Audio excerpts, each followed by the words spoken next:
welcome back to Let's Play Shadow Hearts. Last time, we made our way through some startling discoveries here in the orphanage. And since then, I have fought a couple of battles just to gain a little more spirit energy, and I have set my characters up as we see here. Actually, you can probably have the Brigadierings on, because that's really not going to help you all that much. And one other thing before moving forward, you can go in the back row. With that being said, let us move forward into the door. And there's the monkey. There's Jack. Yeah, we weren't staying away. What have you done with Chris?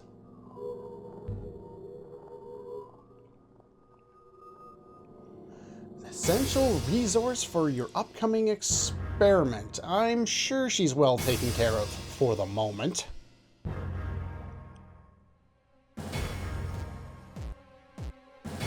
I have a feeling I'm not going to like this information. Soul of the dead into a living vessel.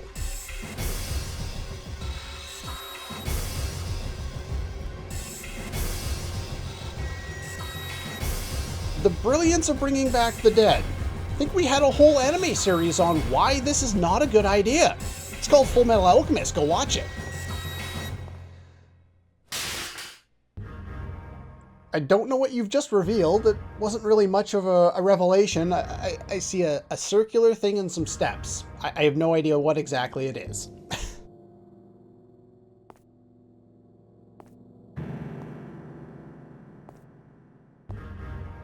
And I'm sorry if you heard the that vibration sound effect we used to get. I had to reboot my phone because it was giving me lots of issues, and now it's vibrating with all my notifications again. I gotta fix it, but I haven't got around to it yet. Great spiritual vessel.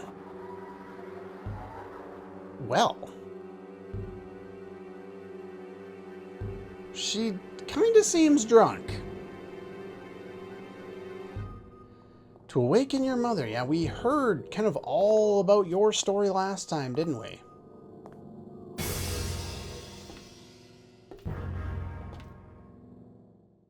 I don't like where this is going.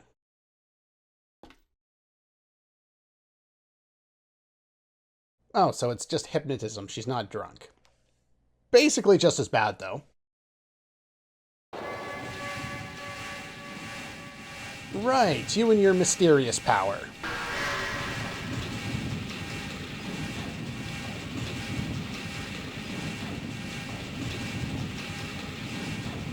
Uh-oh.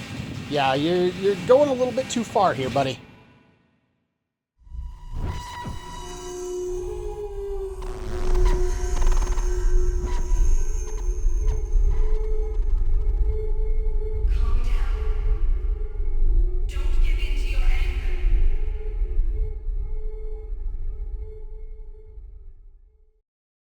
Wait, what? The voice that's been following Yuri around since the start of the game and before just so happens to be Haley's mother.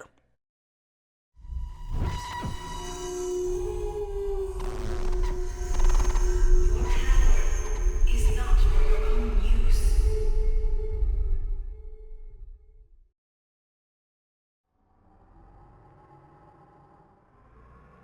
Well, that sure as hell came out of nowhere.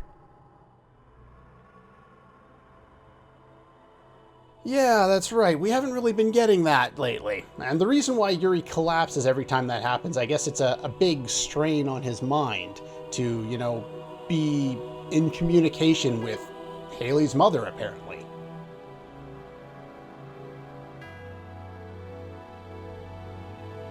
And Jack is a bit of a crybaby. He's also completely insane. But, anyway. Alright, so here we have Jack. He's a little stronger than an undead monkey, but not by much.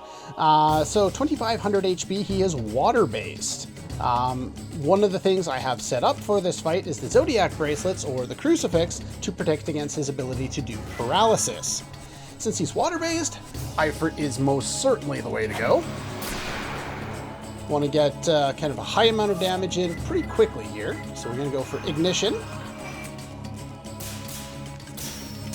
There we go.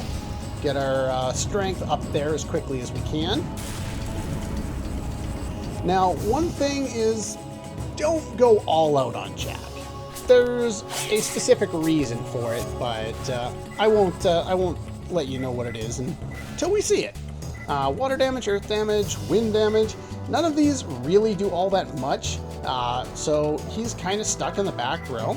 You could use something on Yuri to kind of increase his damage. Do I have anything that I really want to do? No, not particularly, do I? User's hit area is cut in half. Oh, I have to use it on me. No, never mind. We'll use the earth one, I guess, whatever. You could use an item on Yuri if you wanted to. I wasn't sure if I was going to or not, but... He has the Warlock Earrings, so that's where the majority of his damage is going to come from. Yours is going to come from On Switch, since that's your most powerful attack. Yeah, I could use some help here.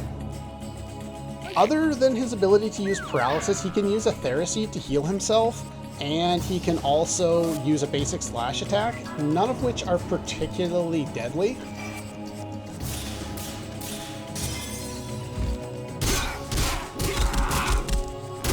And as you can see by the fact that we've already drained probably about a third of his HP, he's not really all that difficult. Yeah, we'll go for Strong Growth again, that's fine.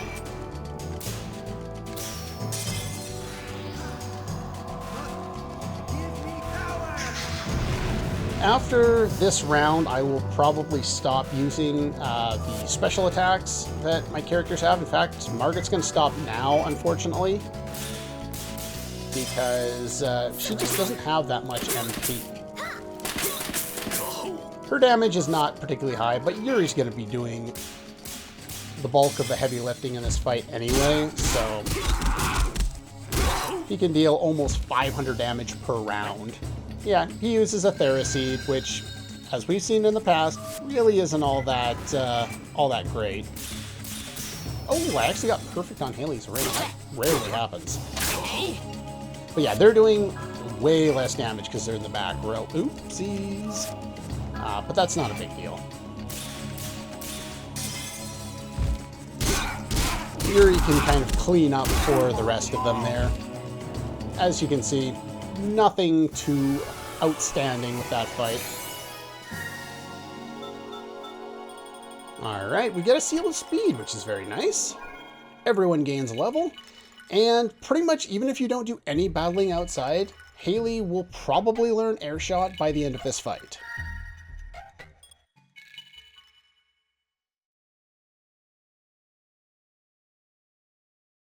Yeah, pretty much an Oedipus complex. You've got a little bit of a problem with your mother. What is going on? Not complete, huh?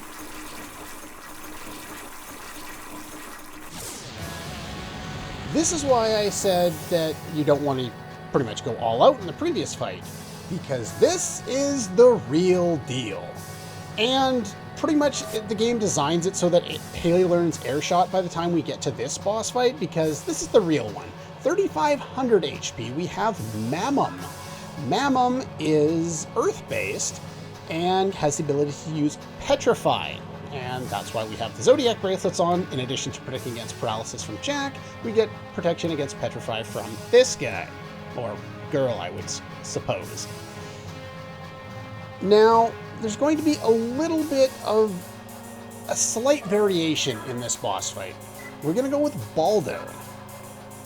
Mainly because the boss has the ability to use Shockwave, and I believe Needle Rain also affects all party members, and so there's not really a whole lot that we can do to stay alive in this fight when, we only have someone who can heal one person at a time. So unfortunately, no extra boost this time, but now pretty much Margaret and Haley can be going all out with their most powerful abilities pretty much the whole fight until, of course, they're going to need to heal some MP. Mammon is the personification and demon of greed. It's derived from the Arabic meaning wealth and richness and is used figuratively in the New Testament of the Bible to denote greed and idolatry. It may also be derived from the French meaning for mother. So there you go. Airshot. The new ability has the ability to do wind damage on an earth-based enemy, which is good. And it also has confusion, which doesn't really matter, but we'll just use that since it's there. I hate you! Now, for part of this fight, I am going to be, well, that's a lot of damage. Very nice. I'm actually going to add some pre-recorded audio onto this where I basically go into an explanation, and yeah, we basically need to have the ability to heal everybody, as you can see. Because, well, oh, nice, that's perfect. I actually go into what we're talking about there, but it just relates to what Mammon has to do with the previous game, and so, yeah, I'll have my spoiler warning at the start of that pre-recorded footage, but until then, your basic strategy basically just involves doing lots of damage. There's not really all that much else to the fight, just make sure Yuri is Baldo so he can heal everybody, and you're pretty much set to go. Make sure you're protected against petrification, and Airshot is very, very good in this fight. This Mammon boss is based on the final boss from Koudelka. The situation of Mammon's creation in this game is also based on its analog from Koudelka. So spoilers ahead for one of the larger plot points from that game, as well as the ending itself. If you don't want to hear these, mute the video and watch the boss fight until the time code on screen. Most of this explanation is taken word for word from the Shadow Hearts wiki. I've just touched a few things up to make more sense in this context. The Mammon in Koudelka is actually the deformed body of a girl named Elaine, who would die before the start of that game's plot. Little is known about her early life. What is known is that she met and fell in love with a man named Patrick Hayworth when he attended university. During this time, James O'Flaherty, the same one that was traveling with Alice's father, also vied for her affections, but eventually he backed down due to his poverty, lower social standing, and his friendship with Patrick. She and Patrick eventually married, while James went on to a seminary instead. Basically, he went to church school to become a priest. The couple shared their home with Bessie and Ogden Hartman, a married couple who also served them. Ogden was the former captain of a pleasure boat until it sank in a collision for which he was blamed, by the passengers and crew. Tormented by his grief, he began to obsessively paint pictures of the vessel as an outlet. Elaine treated the couple kindly and felt that Ogden was undeserving of sole blame for the incident, while also expressing a fondness for his paintings. 18 years before the events of Koudelka, one night when Patrick and Ogden were away, thieves broke into the home and killed Elaine during their raid. When Patrick returned, he was devastated to discover his wife's murder. Riven by despair, he refused to accept her death and sought a way to restore her to life. He had no success until a mysterious man told him of a book of forbidden arts, including being able to revive the dead, the fabled Emigre document. Following the book's instructions, he and his servants moved to the Nemeton Monastery to use the dark secrets buried within its foundations to bring Elaine back to him, a price that could only be paid for in blood. Yeah, I could use some help. Using the energies of both the lingering resentful spirits of the monastery and his own specifically murdered sacrificial victims, he placed Elaine's preserved corpse into a hidden cauldron buried deep within the church and waited. From the cauldron grew a giant flowering plant, from inside the petals of which Patrick could see Elaine return to life. However, his horror, he discovered that what he had resurrected was only his wife's body, not her soul, leaving only a destructive, animalistic shell. Her spirit, though untainted by the ritual, was bound to her body, leaving her unable to move on unless it was destroyed. To free her trapped spirit and put an end to Patrick's madness, she reached out and found a receptive mind, Koudelka, drawing her Yeah, I to could use the some help monastery. here. While Koudelka explored the library, she heard Elaine's spirit cry out and received a vision of her as she was in life. In a twist of fate, James O'Flaherty was also present at the monastery to investigate the theft of the emigre document. He had been unaware of Elaine's death and was devastated to learn of it. To find out more of what happened, Koudelka channeled Elaine's spirit, allowing it to briefly manifest. Elaine spoke gently to them and told them of her death, the events that had since transpired, and she begged them to destroy her body, although James found this hard to accept. She explained that while she had been robbed of her life, and she could hate her murderers, she chose instead to view it as part of God's intentions, and that Patrick had been wrong trying to undo that. Before fading away, she again begged them to destroy her physical body, as it was an aberration that shouldn't exist. After these events, she becomes the final boss, and her design looks a lot like the Mammon we see here in Shadow Hearts.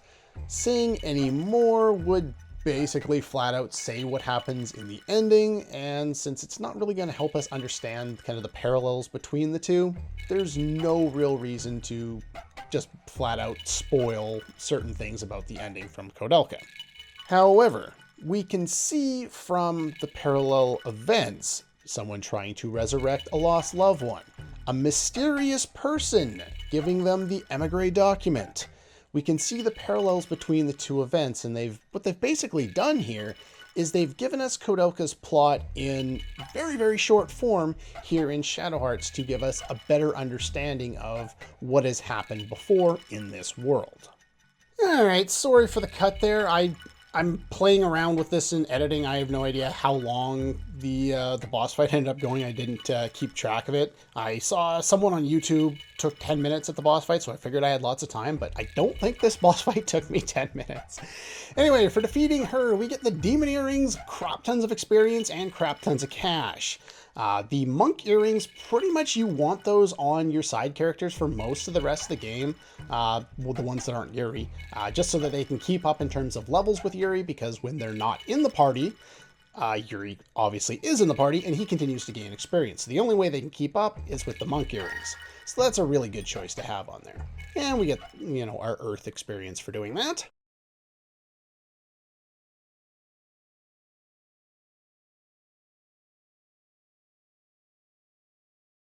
And the child was not able to revive his mother.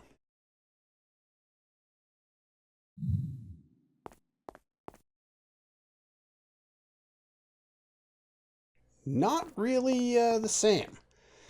Now, I did all the talking I really plan on doing about, the references to Koudelka in that pre-recorded segment you heard. So I'm not going to go into any additional detail about it now. Just note that the reference and the allusion to the previous game is there. And, yeah.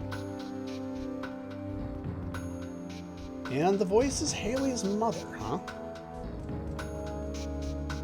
Nearly lost it. Something it seems to have done with you as well, or at least directed you in places.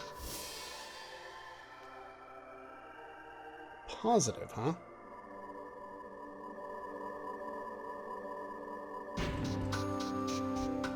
Saved you as well.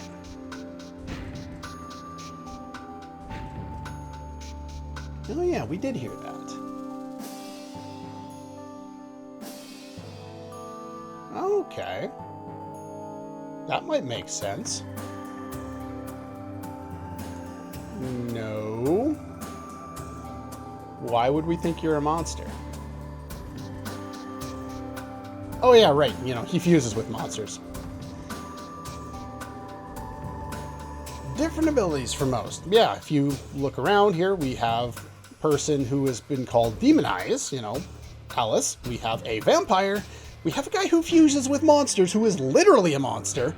Zhu Zhen, who is an adept or a mage who summons, well, not really monsters, but summons powerful spells. And Margaret, who is a spy who, well, there's not really a whole lot we know about Margaret, to be honest. Though I guess that makes sense with her being a spy and all.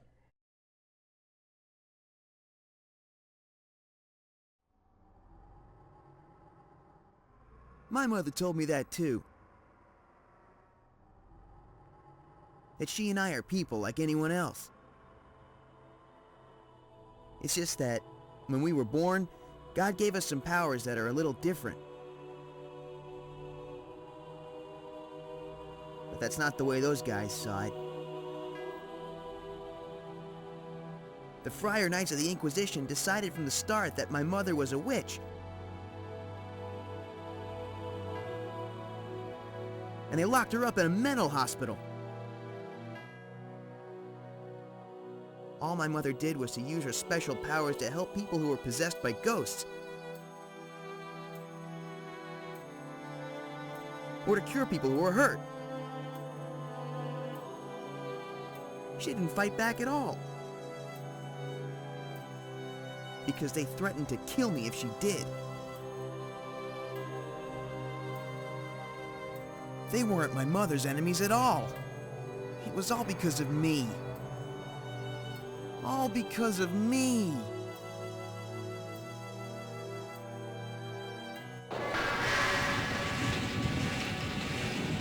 I'm sorry, but with that voice acting, I do not get the impression that you were all that pissed off from that. Voice acting is lazy. Oh well.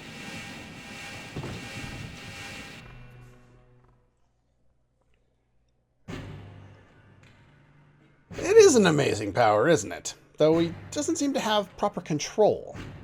Same power your mother had. He's saying that as a, you know, a statement of fact, so I'm guessing it's similar or the same. Yeah, you can't control your power. Taken away by Friar Knights, huh?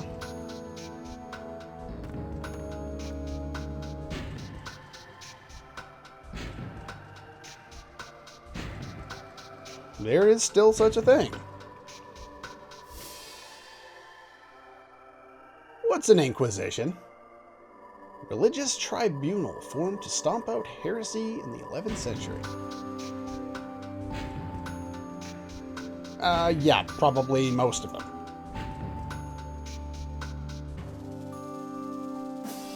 Well, not only is the past of this world scary, but it's basically the past of our own world, so that's also frightening.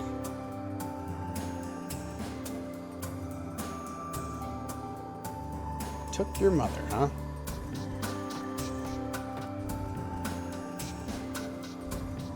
Well, that's one promise to make.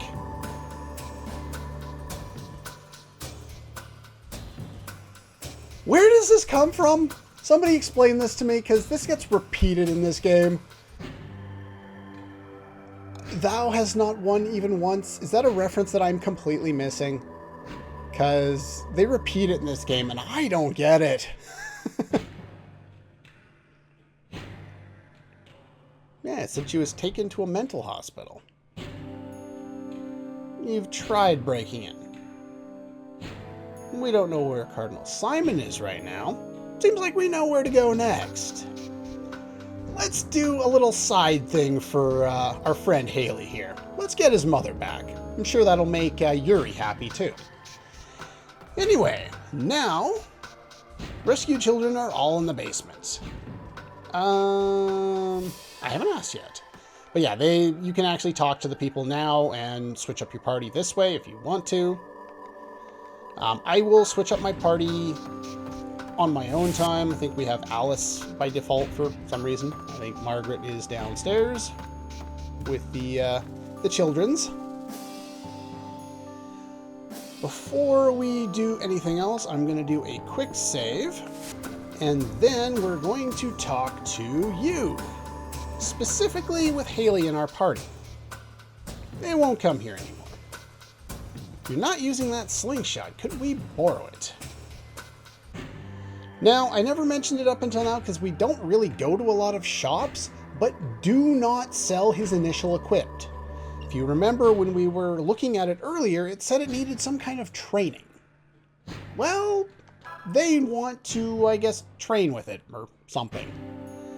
But anyway, if you offer up your original, Haley's original equipped, of course meaning he's not equipping it at the time, then you lose it for a little while, and Joshua takes it. Won't come here anymore. Grateful to you for rescuing us. Don't remember anything about what happened. Glad to be back. And you... Strange sensation in your head. Dreamed about a mouse this morning, and a real one appeared before your eyes. That sounds like chance to me.